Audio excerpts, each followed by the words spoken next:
Edunine career guidance మేము 10 years back ఈ service అనేది స్టార్ట్ చేసాము. 22 సంవత్సరాల నుంచి జోస్ ఇన్నోవేషన్స్ ప్రైవేట్ లిమిటెడ్ పేరుతో మేము ఈ కన్సల్టెన్సీ సర్వీస్ రన్ చేస్తున్నాం. ఎడ్యునైన్ కెరియర్ గైడెన్స్ మీ అందరికీ తెలుసు. 10,000 రూపీస్ మీకు కన్సల్టేషన్ ఛార్జెస్గా తీసుకుంటే మేము డైరెక్ట్గా నన్ను కలిసి నా దగ్గర నుంచి సర్వీస్ తీసుకునేదానికి మేము ప్రజెంట్ అయితే ఈ విధానాన్ని అమలు చేస్తూ ఉన్నాం అనమాట. 10,000 రూపాయల సార్, ఒక మధ్యతరగతి వ్యక్తికి 10,000 రూపాయల అమౌంట్ అనేది చాలా పెద్ద అమౌంట్. మీరు ఛార్జ్ చేస్తున్నటువంటి అమౌంట్కి మాకు ఎటువంటి సర్వీసెస్ వస్తాయని చెప్పేసి వందలాది మంది పేరెంట్స్ మాకు కాల్ చేసిన సమయంలో అడుగుతూ ఉంటారనమాట. నిజంగా మేము ఎడ్యునైన్ కెరియర్ గైడెన్స్ మా దగ్గరకు వచ్చినప్పుడు చేసేటువంటి 10,000 రూపాయలు అమౌంట్ అనేది చాలా ఎక్కువ. వాస్తవంగా దీంట్లో ఎటువంటి సర్వీసెస్ వస్తాయి, ఇది నిజంగా స్టూడెంట్స్కి యూస్ఫుల్లేనా అని మేము ఈరోజు క్లారిఫికేషన్ ఇవ్వాలనేటువంటి ఒక నిర్ణయం తీసుకున్నాం. దీంట్లో మొత్తం 11 రకాల సర్వీసెస్ అనేవి మీకు ఉంటాయండి. సో ఈ 11 రకాల సర్వీసెస్ ఏంటి అనేది మనం వన్ బై వన్గా నేను ఈరోజు మీకు తెలియజేస్తాము.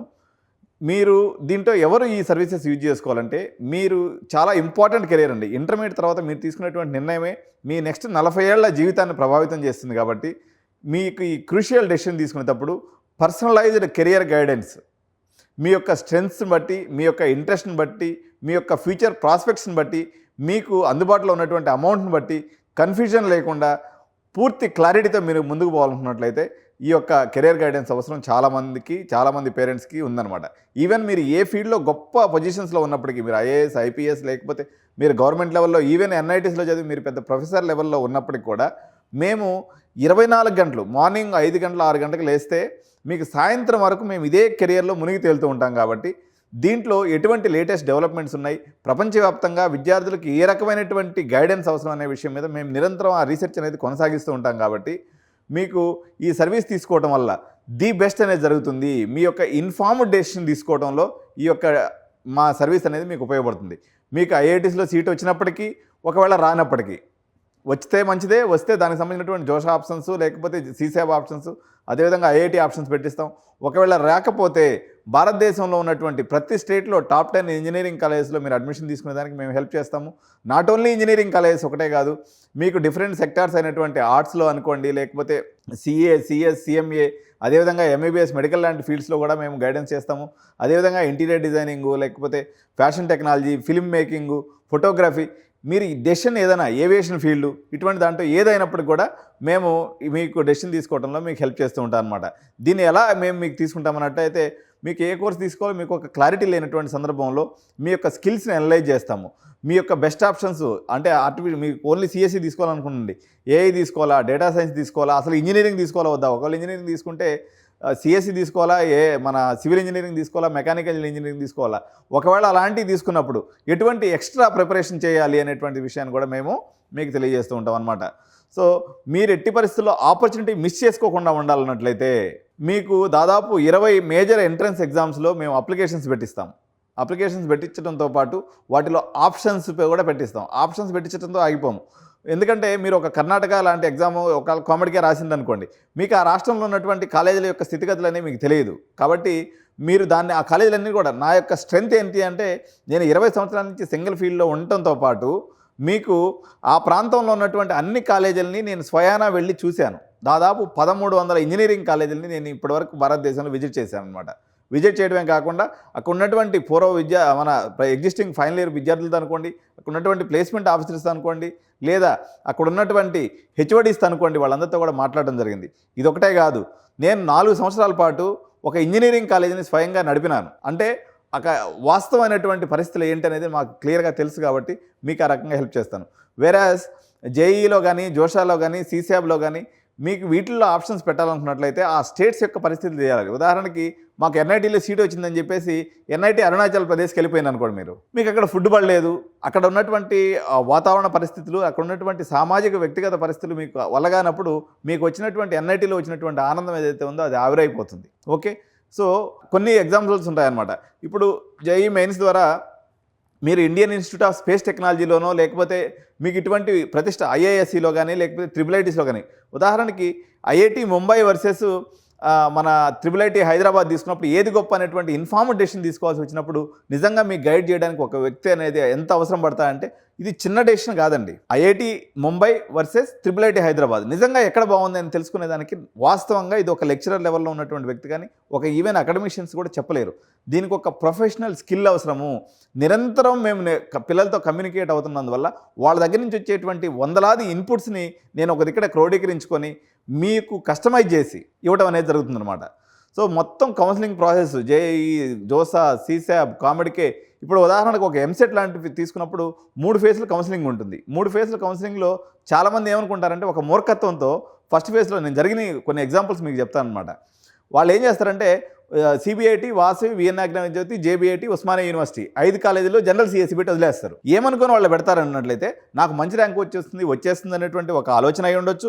రెండోది ఏంటంటే మనకి సెకండ్ ఫేజ్ కౌన్సిలింగ్ ఉంటుంది కదా చూద్దామని అనుకోవచ్చు. ఇది ఎంత పిచ్చితనంతో కూడుకున్న నిర్ణయం అంటే వాడు ఒక మంచి ర్యాంక్ రాయి ఉండి కూడా ఒక సిల్లీ మిస్టేక్ చేయడం వల్ల దాదాపు వాడికి వచ్చినటువంటి 5,000 ర్యాంక్ కాస్త 50,000 ర్యాంక్ కొడితే ఈక్వల్ అయిపోతుంది. ఎందుకంటే ఫస్ట్ ఫేజ్లోనే అందరూ ఖర్చు వేసుకొని కూర్చున్న తర్వాత మీకు అక్కడ మళ్ళీ ఇంకా ఛాన్స్ ఎక్కడ వస్తుంది తీసుకునేదానికి. కాబట్టి ఇలాంటి చెత్త నిర్ణయాలు అనేక మంది పేరెంట్స్ ఎవరి సహాయం లేకుండా మొండిగా వెళ్తూ ఉంటారనమాట. ఒకవేళ మీకు మంచి కాలేజీలో సీట్ రాదు అనేటువంటి పరిస్థితి ఉన్నప్పుడు సో ఇది ఒకటే కాదండి, కేవలం కౌన్సిలింగ్ సీట్స్ ఒకదాని గురించే కాదు. ఎందుకంటే కౌన్సిలింగ్లో 70% మంది జాయిన్ అయినట్లయితే మేనేజ్మెంట్లో 30% మంది జాయిన్ అవుతూ ఉంటారు అనమాట. సో ఈ మేనేజ్మెంట్ సీట్స్ అనేవి బ్రోకరేజ్ షేర్ మార్కెట్ లెక్క పొద్దున ఒక రేటు సాయంత్రం ఒక రేటు నడుస్తూ ఉంటుంది. Majority of the colleges top 20 colleges మిమ్మల్ని లోపలికి కూడా అనుమతించరు అనమాట. పేరెంట్స్ని కాలేజ్ చూడడానికి కూడా అనుమతించినటువంటి పరిస్థితి మెజారిటీ ఆఫ్ ది స్టేట్స్లో, మెజారిటీ ఆఫ్ ది కాలేజెస్లో ఉంటుంది. ఇటువంటి పరిస్థితుల్లో మీకు ఒక ట్రస్టెడ్ రిసోర్స్ కావాలి. ఎందుకంటే మీరు ఒక ఫైనాన్షియల్ని అరేంజ్ చేసుకోవాలి. ఇప్పుడు ఒక 15 లక్షల రూపాయలు 10 లక్షల రూపాయలు డొనేషన్ కట్టాల్సినటువంటి సిచ్యువేషన్ ఉన్నప్పుడు మీరు దాన్ని ఆ డబ్బుని సర్దుబాటు చేసుకోవాల్సినటువంటి అవసరం ఉంటుంది. ఏ టైంలో డబ్బులు కట్టాలి, ఏ టైంలో మనం అడ్వాన్స్ కట్టాలి, ఏ టైంలో మనం కాలేజీలో అడ్మిషన్ తీసుకోవాలి, ఒకవేళ మనం డబ్బులు కట్టిన తర్వాత మనకి సీట్ వచ్చినట్లయితే ఈ డబ్బుల పరిస్థితి ఏంది, ఇలాంటి అనేక రకాల నిర్ణయాలతో కూడుకున్నటువంటి జర్నీ మనకు నిరంతరం కొనసాగుతూ ఉంటుంది. ఇది ఒకటే కాదండి, ఇప్పుడు మీరు ఈ జేఈ పర్సంటైల్ బేస్ మీద ఏ కాలేజీలో సీట్లు ఇస్తారు. చాలామంది అనుకుంటారు మాకు 90% వచ్చేసింది, మాకు సిబిఐటీలో బి కేటగిరీలో సీట్ వచ్చేస్తుందని అనుకుంటారు. ఇది వాస్తవా? దీన్ని చెప్పడానికి ఎక్కడ మనకి ప్రూఫ్ ఉందా, లేకపోతే ఎక్కడ మీకు రిసోర్సే దొరకదనమాట. ఇదొకటే కాదు, ఇప్పుడు ఒక 97% వచ్చినటువంటి విద్యార్థి ఉన్నాడు, 97% లేకపోతే 96% వచ్చినటువంటి విద్యార్థి, వీళ్ళందరూ కూడా తెలిసి తెలియక ప్రతి ఒక్కరూ అమృత, విట్టు లేకపోతే ఎస్ఆర్ఎం లాంటి ఎగ్జామ్స్ రాస్తారు. నిజంగా వాళ్ళకి అది అవసరమే లేదు. ఓకే, ఒక 50% వచ్చి డబ్బులు కట్టలేనటువంటి విద్యార్థి ఉంటాడనమాట. వాడికి అసలు విట్ ఎగ్జామ్ రాసి డబ్బులు కట్టలేనప్పుడు 30 లక్షల రూపాయలు ఖర్చు అవుతుంది. మీకు అది పెట్టలేనప్పుడు ఎందుకు ఎంట్రన్స్ ఎగ్జామ్ రాస్తారు? మీకు సీట్ వచ్చేటువంటి ఎంసెట్ మీద కాన్సన్ట్రేట్ చేయాలి కదా. ఇలాంటి అనేక రకాలైనటువంటి నిర్ణయాలు అనేవి మీకు అవసరం పడుతూ ఉంటాయి. ఓకే, సో మేమేం చేస్తామంటే మీకు తెలంగాణ రాష్ట్రంలో కానీ, అటు ఆంధ్రప్రదేశ్ రాష్ట్రంలో కానీ, ఇటు తమిళనాడు రాష్ట్రంలో కానీ, ఇటు కర్ణాటక రాష్ట్రంలో కానీ, అదేవిధంగా ఢిల్లీ పరిసర ప్రాంతాల్లో కానీ ఏదైతే మీకు మంచి కాలేజెస్ ఉన్నాయో, మన తెలుగు పిల్లలు చదివేటువంటి ఏరియాస్, మన తెలుగు పిల్లలు చదివేటువంటి కాలేజెస్లో ఎక్కడెక్కడ అవకాశాలు ఉన్నాయి, ఎక్కడెక్కడ ఎటువంటి పరిస్థితులు ఉన్నాయి, ఎక్కడెక్కడ ఎంత ఫీజు ఉంది, కేవలం చెప్పటం కాదు, మీకు కాలేజ్ విజిట్ కూడా అరేంజ్ చేయించి మీకు అడ్మిషన్ పూర్తి స్థాయిలో కంప్లీట్ అయ్యేంత వరకు మీకు అండదండగా ఎడ్యుకేషన్ 9 కెరియర్ గైడెన్స్ ఛానల్ మీకు అందుబాటులో ఉంటుందన్నమాట.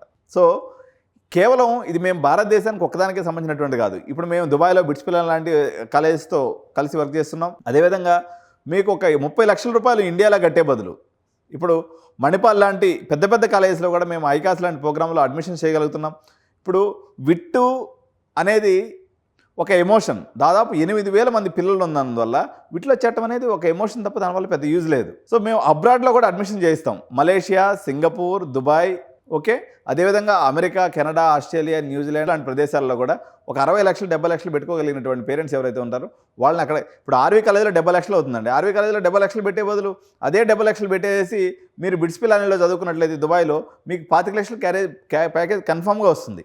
సో ఇటువంటి సిల్లీ మిస్టేక్స్ మీరు చేయకుండా ఉండటం కోసం మా యొక్క హెల్ప్ అనేది మీకు నిరంతరం ఉంటుందన్నమాట. సో ఇక్కడతో ఆగుతుందా అంటే కాదు. ఇప్పుడు ఉదాహరణకి స్కిల్ బిల్డింగ్ ఏదైతే ఉందో, ఇప్పుడు మామూలుగా మీకు ఎంసెట్ అనేది అయిపోయిన తర్వాత మీకు సమ్మర్ వెకేషన్లో మేము ఇచ్చేటువంటి మరో సర్వీస్ ఏంటంటే సమ్మర్ ఏఐ బూట్ క్యాంప్ అనేది ఇస్తాం. సమ్మర్ ఏఐ బూట్ క్యాంప్ అంటే వీళ్ళకి ఫస్ట్ ఎగ్జామ్స్ అయిపోతాయి. ఏది ఇంటర్మీడియట్ ఎగ్జామ్స్, మీకు +2 ఎగ్జామ్స్ ఆర్ ఇంటర్మీడియట్ ఎగ్జామ్స్ అయిపోయిన తర్వాత మళ్ళీ వీళ్ళు షార్ట్ టర్మ్కి ప్రిపేర్ అవుతారు. ఎంసెట్ రాసేవాళ్ళు ఎంసెట్కి ప్రిపేర్ అవుతారు, లేకపోతే జేఈ రాసేవాళ్ళు జేఈకి ప్రిపేర్ అవుతారు. ఇది అయిపోయిన తర్వాత మే 15వ తారీఖు తర్వాత, మే 10వ తారీఖు అప్రాక్సిమేట్గా మీకు ఎంసెట్ ఎగ్జామ్ ఉంటుంది 2 రాష్ట్రాల్లో కూడా. సో మే 15వ తారీఖు నుంచి మీకు సెప్టెంబర్ 1 వరకు మన క్లాసులు స్టార్ట్ అయ్యేది ఎప్పుడైనా సరే సెప్టెంబర్ 1కి కానీ ఆగస్ట్ 15th కూడా స్టార్ట్ అవ్వు సెప్టెంబర్ 1. అంటే మే నుంచి సెప్టెంబర్ అన్నట్టయితే జూన్, జూలై, ఆగస్ట్ ఖచ్చితంగా 3 నెలల 20 రోజులు మనకు సమయం అనేది పిల్లల చేతిలో ఉంటుంది. ఈ 3 నెలల 20 రోజుల్లో అంటే దగ్గర 100 రోజుల సమయం ఉంటుందండి. ఈ 100 రోజుల సమయాన్ని మీరు ఎలా వెచ్చించుకోవాలి? ఈ 100 రోజుల సమయానికి మేమేం చేస్తామంటే పిల్లలకు అవసరమైనటువంటి బేసిక్ ఫండమెంటల్ స్కిల్స్, ఎందుకంటే మీరు రూరల్ బ్యాక్గ్రౌండ్ నుంచి వచ్చిన ఈవెన్ నారాయణ, శ్రీ చైతన్య, రెజొనెన్స్, అల్లెన్నో, మన ఫిడ్జీ లాంటి వచ్చిన మీకు కంప్యూటర్ నాలెడ్జ్ అనేది ఉండదు. కానీ మీ అందరికీ ఏఐలో చేరాలనేటువంటి ఒక ఎమోషన్ ఉంటుంది తప్ప వాస్తవంగా దాని యొక్క ఫండమెంటల్ నాలెడ్జ్ అనేది ఉండదు. ఈ 2 నెలల పాటు అమీర్పేటలో మా యొక్క ఫిజికల్ ఇన్ఫ్రాస్ట్రక్చర్తో కూడుకున్నటువంటి ఇన్స్టిట్యూట్ ఉంది. మీరు కట్టేటువంటి 10,000లోనే మీకు ఈ 100 రోజుల పాటు మేము సాఫ్ట్వేర్ ట్రైనింగ్ అనేది ఇస్తాం. ఎటువంటి సాఫ్ట్వేర్ ట్రైనింగ్ ఇస్తామంటే బేసిక్స్ దగ్గర నుంచి ఎంఎస్ ఆఫీస్ అంటే దాంట్లో MS word, MS Excel, MS power point, MS outlook ఇటువంటి అన్నితో పాటు దానికన్నా పైథాన్ లాంటి ఒక మనకి ఏఐకి అవసరమైనటువంటి ఒక ఫండమెంటల్ కంప్యూటర్ లాంగ్వేజ్ ఏంటంటే పైథాన్ అనమాట. పైథాన్ లాంగ్వేజ్ని మీకు నేర్పిస్తాం. ఫండమెంటల్గా ఒక వెబ్సైట్ని బిల్డ్ చేయాలన్నట్లయితే అవసరమైనటువంటి బేసిక్ కంప్యూటర్ స్కిల్స్ అయినటువంటి HTML అని, CSS అని, జావా స్క్రిప్ట్ అని మొత్తాన్ని కూడా ఈ 100 రోజుల్లో నేర్పించేయచ్చు. ఇది ఒకటే కాదు, కనీసం ఒక 4 to 5 AI టూల్స్ అనేవి నేర్పిస్తాం మేము. 4 to 5 AI టూల్స్ అంటే ఒక ఆర్టిఫిషియల్ ఇంటెలిజెన్స్ అనేది మనం ఇప్పటివరకు చెప్పుకుంటున్నాం, కానీ దాన్ని ఎక్స్పీరియన్స్ చేసే అవకాశం మీకు కాలేజీకి పోయిన తర్వాత ఫైనల్ ఇయర్లో వస్తుంది జనరల్గా. అలాంటి అవకాశాన్ని మేము మీకు ఈ 100 రోజుల్లో మీకు నేర్పించేస్తాం. ఇప్పుడు మీరు చెప్పండి, ఎన్ని రకాలైనటువంటి నిర్ణయం మీరు కోర్స్ కన్ఫ్యూజన్ దగ్గర నుంచి, కాలేజ్ కన్ఫ్యూజన్ దగ్గర నుంచి, అప్లికేషన్ చేసేటప్పుడు వచ్చేటువంటి అనేక మిస్టేక్స్ని మీరు అవాయిడ్ చేసుకోవచ్చు. ఆప్షన్స్ పెట్టేటప్పుడు కూడా జోషా కౌన్సిలింగ్లో ఆప్షన్స్ పెట్టేటప్పుడు చాలా క్రిటికల్గా ఉంటుందండి. చాలా రకాలైనటువంటి ఆప్షన్స్. ఉదాహరణకి జోషా కౌన్సిలింగ్ ఏదైతే ఉందో, ఈ జోషా కౌన్సిలింగ్లో మీకు 4 రకాలైనటువంటి ఇన్స్టిట్యూట్స్ ఉంటాయి. NITs ఉంటాయి, ఓకే, IIITs ఉంటాయి, అదేవిధంగా GFTIs ఉంటాయి. మీరు ఎంతసేపటికి మీరు ఇప్పటివరకు ఇన్నటువంటి పదము NIT ఒకటే మీకు తెలుసు. అసలు GFTI ఏంది? గవర్నమెంట్ ఫండెడ్ టెక్నికల్ ఇన్స్టిట్యూషన్స్ ఏదైతే ఉన్నాయో దగ్గర 32 ఇన్స్టిట్యూషన్స్ ఉన్నాయి. సో దీంట్లో చాలా మంచి కాలేజీలు ఉన్నాయి. ఒక 5-6 కొంచెం యావరేజ్ కాలేజెస్ ఉన్నాయి తప్ప దాదాపు ఒక 20-25 కాలేజీలు చాలా మంచి కాలేజెస్ ఉన్నాయన్నమాట. ఫర్ ఎగ్జాంపుల్ వచ్చేసి వైష్ణోదేవి కాలేజ్ అని చెప్పేసి మనకి వైష్ణోదేవి టెంపుల్ దగ్గర ఉంటుంది, కాశ్మీర్లో ఉంటుంది అనమాట.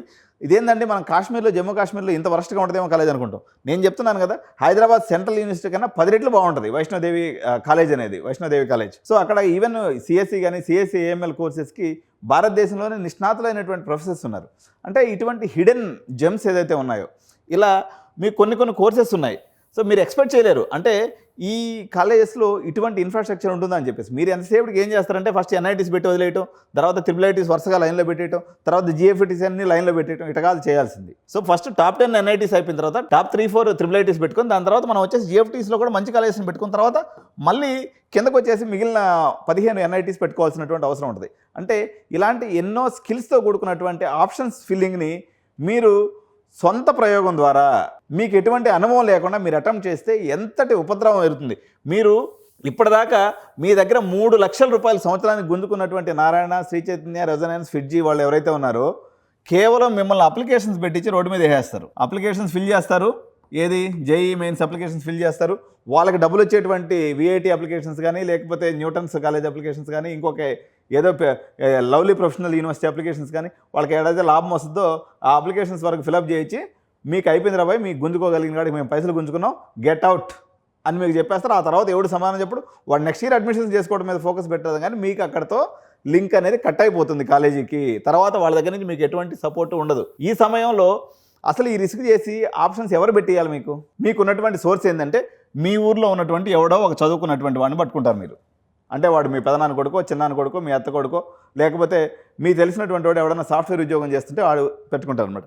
వానికి ఉన్నటువంటి అవగాహన ఎంత ఉంటుందంటే వాడు చదువుకునేటప్పుడు తెలిసినటువంటి 4-5 కాలేజీలు వాడు ఏం చేస్తాడంటే ఫస్ట్ ఆప్షన్ బాగా పెడతాడు, NIT వరంగల్ అంటాడు, ఓకే ఇది బాగా తెలుసు, బాగానే ఉంది. NIT ట్రిచి అంటాడు, ఓకే ఇది కూడా బాగానే ఉంది. ఇట్లా 5-6 ఆప్షన్స్ 10 ఆప్షన్స్ వరకు బాగా పెట్టిన తర్వాత ఆడి నుంచి హ్యాండ్సప్ 11 ఆప్షన్ ఏం పెట్టాలనేది ఆడికే తెలియదు, మీకే తెలియదు. ఇక ఆ తర్వాత ఎవరు ఏది లిస్ట్ ఇస్తే ఆ లిస్ట్ పెట్టుకొని ఆప్షన్స్ పెట్టేసుకుంటూ పోతారు. ఫస్ట్ ఫేజ్ కౌన్సిలింగ్ అయిపోతుంది, అక్కడ కూడా కట్చీప్ అయిపోతుంది, లాక్ అయిపోతుంది. తర్వాత మీరు ఎన్ని కౌన్సిలింగ్లు పార్టిసిపేట్ చేసినా ఉపయోగం లేదు. కాబట్టి మీరు చదివేటప్పుడు మీ పిల్లలు ఎంత కష్టం చేసి మీకు ఆ ర్యాంక్ని తీసుకొచ్చారో, మీకు 99% వచ్చింది అంటే మీ పిల్లల కష్టం ఇది. ఈ కష్టాన్ని మీరు సరైనటువంటి హోంవర్క్ చేయకుండా, సో పిల్లల పని అయిపోయిందండి, వాళ్ళు చదివారు, మంచి ర్యాంక్ తెచ్చుకున్నారు. ఇక్కడి నుంచి వాళ్ళకి ఆప్షన్స్ పెట్టించి సీట్ తెచ్చే బాధ్యత ఇది పిల్లలది కాదండి. It is purely parents responsibility. Experiment చేసేదానికి సమయం కాదు ఇది. తప్పనిసరిగా వేణుగోపాల్ రెడ్డి ఒక్కడి దగ్గరికే రావాలని లేదు. ఎక్కడైతే కెరియర్ కౌన్సిలర్స్ ఉంటారో వాళ్ళలో ఎవరినో ఒకరిని ఆధారం చేసుకొని మీరు ముందుకెళ్ళాలి తప్ప సొంతంగా ఏ పేరెంట్ ప్రయోగం చేయొద్దు. అట్లనే కెరియర్ కౌన్సిలర్ చెప్పినటువంటి మాటనే 100% తీసుకోమని నేనేం చెప్పట్లేదు. మీరు కూడా రీవెరిఫై చేసుకోవచ్చు, మీరు కూడా ఇచ్చినటువంటి పాయింట్స్ బేస్ మీద మరొకసారి ఆలోచన చేసుకోవచ్చు తప్ప సొంత ఎక్స్పెరిమెంట్ చేసినందువల్ల తీవ్రమైనటువంటి నష్టం జరిగేటువంటి అవకాశం ఉంది. నాకు ఈరోజు కూడా కొంతమంది పేరెంట్స్ వస్తారనమాట, స్టేట్ తప్పు పెడతారు, ఒక స్టేట్ పెట్టిపోయి ఇంకో స్టేట్ పెడతారు, ఒక క్యాస్ట్ పెట్టిపోయి ఇంకో క్యాస్ట్ పెడతారు. నేషనల్ పూల్లో ఒక రకంగా క్యాస్ట్ ఉంటుంది, లోకల్లో ఒక రకంగా క్యాస్ట్ ఉంటుంది. ఇలాంటి 100 తప్పులు చేస్తారనమాట. జిఎఫ్టీ చేసిన అయితే ఫస్ట్ 2-3 ఫేస్లో ఎవరు పెట్టనే బెటరు. మీకు వచ్చినటువంటి ర్యాంక్ ఏంది? ఇప్పుడు ఒక ఎస్సీ స్టూడెంట్ ఉన్నాడు, ఒక 80% ఉంది, వీళ్ళు కూడా ఫస్ట్ టాప్ 10 టాప్ 15 ఎన్ఐటీస్ పెట్టి వదిలేస్తే తర్వాత మీరు ఏం చేయాలి? ఒక పనికిమాల కాలేజీలో వచ్చి చదువుకోవాలి, ఇంజనీరింగ్ కాలేజ్. వాటి దగ్గర క్వాలిటీ ఉండదు. జిఎఫ్టీఏస్ అంటే ఒక్కొక్క జిఎఫ్టీఏ ఆన్ యావరేజ్ 100 ఎకరాల్లో ఉంటుంది. సెంట్రల్ గవర్నమెంట్ ఫండ్స్ ఉంటాయి వాళ్ళకి, స్టేట్ ప్రెస్టేజ్ ఉంటుంది. సో అట్లీస్ట్ ఇప్పుడు ఇంజనీరింగ్ అనేది మీకు కాలేజీలో చదివేది ఏం లేదు, ఏదైనా ఆన్లైన్లో మెటీరియల్ వచ్చేసింది, ప్రతి ఒక్కరు ఆన్లైన్లో చదువుకోవాల్సిందే, అప్డేట్ అవ్వాల్సిందే, చేయాల్సిందే. మీకు కావాల్సింది మంచి ఎక్స్పోజర్ ఉన్నటువంటి కాలేజీ కావాలి. ఈ ఆప్షన్స్ పెట్టుకోవడంలో తప్పు చేసినందువల్ల మీరు పేరెంట్స్ తెలుసుకోరని కాదు, ఎప్పుడు తెలుసుకుంటారంటే 2-3 కౌన్సిలింగ్లు అయిపోయిన తర్వాత అప్పటికి వీళ్ళ జ్ఞానోదయం అవుతుంది, అరే మనం మిస్సేజ్ చేసామని చెప్పేసి. అప్పుడు మేము చేయడానికి కూడా ఏముండదు. ఏదైనా సరే ఫస్ట్ కౌన్సిలింగ్, ఈవెన్ ఎంసెట్ విషయంలో కూడా అదే, అదేవిధంగా కామెడికే విషయంలో కూడా అదే. అంటే ఇప్పుడు కామెడికల్లో టాప్ 3 కాలేజెస్ ఉన్నాయనుకోండి, ఉదాహరణకు RV college, BMS college, MS Ramaiah college. Okay, Telangana వచ్చేసింది, తెలంగాణలో ఎంసెట్ రాశారు, ఇక్కడ వచ్చే సిబిఐటి ఉంది, వాసవి ఉంది, విఎన్ఆర్ ఉంది. సో ఇప్పుడు ఎటు పోవాలి? 2 దిక్కులా సీట్ వచ్చింది. ఇది ఒక ఇన్ఫార్మ్డ్ డెసిషన్. చాలా మనం కష్టపడి దీని మీద ఎక్సర్సైజ్ చేస్తే తప్ప దీని మీద డెసిషన్ తీసుకోలేం. అదే మీరు ఏపీ ఎంసెట్ కూడా రాసేశారు, గాయత్రి విద్యా పరిషత్ వచ్చేసింది, లేకపోతే రఘు ఇంజనీరింగ్ కాలేజ్ వచ్చింది, లేకపోతే అనిట్స్ వచ్చింది, Anil Neerukonda institute of technology. So మీరు ఎటు పోవాలి? ఓకే, మీకు ఇంకా జేఈ మెయిన్స్లో కూడా 97% వచ్చింది. మళ్ళీ ఇంకొక డెసిషన్ తీసుకోవాల్సి వచ్చినప్పుడు మళ్ళీ నేషనల్ లెవెల్ ఇన్స్టిట్యూషన్స్, డిఏఐఐటి, ధీరుభాయ్ అంబానీ ఇన్స్టిట్యూట్ ఆఫ్ ఉంది, అదేవిధంగా మన లక్ష్మీ నివాస్ మిట్టల్ ఎల్ఎన్ఎంఐఐటి వచ్చేసింది, అదేవిధంగా థాపర్ యూనివర్సిటీ వచ్చేసింది. వీటి మధ్యలో ఏం డెసిషన్ తీసుకోవాలంటే ఒక పేరెంట్గా మీరు ఒక 2 ఏళ్ళ పాటు ఉద్యోగాన్ని సెలవు పెట్టి సర్వే చేసినా కూడా మీకు అర్థం కాదు ఇది. ఈ డెసిషన్ తీసుకోవాలన్నట్లయితే మీరు ఒక 2 సంవత్సరాలు మీ ఉద్యోగం చేసే ఉద్యోగానికి, మీరు ఎంత పెద్ద ఉద్యోగంలో ఉన్నారు, మీరు సెలవు పెట్టి సర్వే చేస్తే తప్ప అప్పుడు కూడా మీకు అర్థం కాదు, అప్పుడు కూడా మళ్ళీ మీరు తప్పే చేస్తారు. కాబట్టి అవకాశం లేనటువంటి పేరెంట్స్, ఆర్థికంగా ఇబ్బందుల్లో ఉన్నటువంటి పేరెంట్స్, నిజంగా 10,000 రూపాయలు కట్టుకోలేనటువంటి గవర్నమెంట్ కాలేజీలో చదువుకున్నటువంటి విద్యార్థుల పేరెంట్స్ ఇక్కడికి రావాల్సిన అవసరం లేదు, ఆ 10,000 కట్టే అవసరం కూడా లేదు. మ్యాక్సిమము నేను యూట్యూబ్లో ఒక 50% కవర్ చేస్తాను. నిజంగా డబ్బులు కట్టుకోలేనటువంటి వాళ్ళు ఆ రకమైనటువంటి వీడియోస్ని చూసి వాళ్ళు అప్రోచ్ చేయొచ్చు. అదేవిధంగా మేము అప్పుడప్పుడు ఆఫర్స్ కూడా పెడుతుంటాం అనమాట, 50% ఆఫర్ అని చెప్పేసి ఊరినాయి. ఎందుకంటే ఈ యొక్క కట్టుకోలేనటువంటి ఎవరైనా పేదవారు ఉన్నట్లయితే ఆ పర్టికులర్ డేట్కి వచ్చి వాళ్ళు కూడా మా సర్వీసెస్ తీసుకుంటారని నిజంగా మేము మంత్లీ 1 or 2 మేము ఇటువంటి ఆఫర్లు కూడా అనౌన్స్ చేస్తూ ఉంటాం. వాటిని యూజ్ చేసి కూడా మీరు వచ్చి డబ్బులు కట్టుకోలేనటువంటి వాళ్ళు ఆ రకమైన సర్వీస్ని కూడా వాళ్ళు తీసుకునేదానికి అవకాశం ఉంది. సో ఈ రకమైనటువంటి 11 రకాల సర్వీసెస్ కలిపి మేము 10,000 రూపాయలు ఛార్జ్ చేస్తామండి. చాలామంది కెరియర్ కౌన్సిలర్స్ ఎవరైతే, ఇతర కెరియర్ కౌన్సిలర్స్ ఎవరైతే ఉంటారో కేవలం 1 గంట పాటు వాళ్ళు క్లాస్ చెప్పేసి 10,000 తీసుకున్నటువంటి, 5,000 తీసుకున్నటువంటి కౌన్సిలర్స్ కూడా ఉండవచ్చు. కానీ ఎడ్యునైన్ కెరియర్ గైడెన్స్ ఒకసారి మీరు మా యొక్క సంస్థలో అడుగుపెట్టినట్లయితే మళ్ళీ మీరు తిరిగి కాలేజీలో అడుగు పెట్టేంత వరకు మేము మీ చెయ్యి వదిలిపెట్టాము. మీకు నిరంతరం అండగా ఉండి మిమ్మల్ని ఆ యొక్క యూజీ కాలేజ్, అది బీటెక్ కావచ్చు, లేకపోతే బీఎస్సీ కావచ్చు, లా కావచ్చు, ఎంబీబీఎస్ కావచ్చు, బీడీఎస్ కావచ్చు, లేకపోతే బీఫార్మసీ కావచ్చు, what ever the course it is, we will guide you from application process to admission closing process. మీరు ఫస్ట్ డే ఓరియంటేషన్ డే కాలేజీకి పోయేంత వరకు మా టీం అడుగడుగునా మీ వెన్నంటి ఉండి మీకు సకల సదుపాయాలని ఎటువంటి ఇబ్బంది లేకుండా, ఎటువంటి మీకు మిస్ అయిపోకుండా అప్డేట్స్ని నిరంతరం మీకు అందిస్తూ ఉంటుంది. కాబట్టి మీరు ఎందుకు పే చేస్తున్నారనేది తెలుసుకొని మీరు పే చేయండి. అవకాశం ఉన్నటువంటి వాళ్ళు, ఆర్థికంగా పరిపుష్టత కలిగినటువంటి వాళ్ళు మాత్రమే ఈ సర్వీసెస్ యూజ్ చేసుకోండి. రిమైనింగ్ వాళ్ళకు కూడా మేము మా యొక్క సిఎస్ఆర్లో భాగంగా, సోషల్ సర్వీస్ రెస్పాన్సిబిలిటీలో భాగంగా వాటిని కూడా వాళ్ళకి అవసరమైనటువంటి విధంగా మేము యూట్యూబ్లో వీడియోస్ కూడా చేసి పెడుతూ ఉంటాం. ఎవరైనా కట్టుకోలేనటువంటి వాళ్ళు ఉంటే ఆ యూట్యూబ్ వీడియో చూసి దానికి అనుగుణంగా మీరు నోట్స్ ప్రిపేర్ చేసుకునే విధంగా కూడా మేము ఆ రకంగా కూడా హెల్ప్ చేస్తాం. కానీ అవకాశం ఉండి ఉన్నటువంటి వాళ్ళు మాత్రం ఈ సర్వీస్ని తీసుకుంటే మీరు ఎట్టి పరిస్థితుల్లో నష్టపోకపోవడం అనేది కాకుండా మీకు అనేక రకాలైనటువంటి లాభాలతో పాటు మీకు సమ్మర్లో మేము ఇచ్చేటువంటి ఏఐ బూట్ క్యాంప్ ఏదైతే ఉందో మీ పిల్లలకి అది ఒక బూస్ట్ లాగా ఉపయోగపడుతుంది. మీరు పిల్లల్ని హ్యాపీగా ఎంగేజ్ చేయగలుగుతారు. వాళ్ళు మూర్ఖత్వంతో కాకుండా ఒక సాఫ్ట్వేర్ అంటే ఏంది, సాఫ్ట్వేర్కి పోయిన తర్వాత ఎటువంటి జీవన విధానం ఉంటుందనేది అమీర్పేట్ లాంటి ఒక మినీ సిలికాన్ వ్యాలీలో ఉన్నప్పుడు వాళ్ళకు ఒక జీవన శైలి కూడా అర్థం కావటం వల్ల వాళ్ళు మరింత ఆలోచనతో సృజనాత్మకంగా ముందుకు పోయేటువంటి అవకాశం ఉందని తెలియజేసుకుంటున్నాను అనమాట. సో ఈ వీడియోని మీ స్నేహితులకి, మీ మిత్రులకి, అదేవిధంగా మీకు తెలిసినటువంటి వాళ్ళందరికీ కూడా షేర్ చేసినప్పుడు వాళ్ళు కూడా ఎటువంటి మిస్టేక్ చేయకుండా కెరియర్ కౌన్సిలింగ్ అనేటువంటి దాని యొక్క ప్రాముఖ్యతను తీసుకొని వాళ్ళు ముందుకెళ్తారని తెలియజేసుకుంటూ జై హింద్, జై భారత్.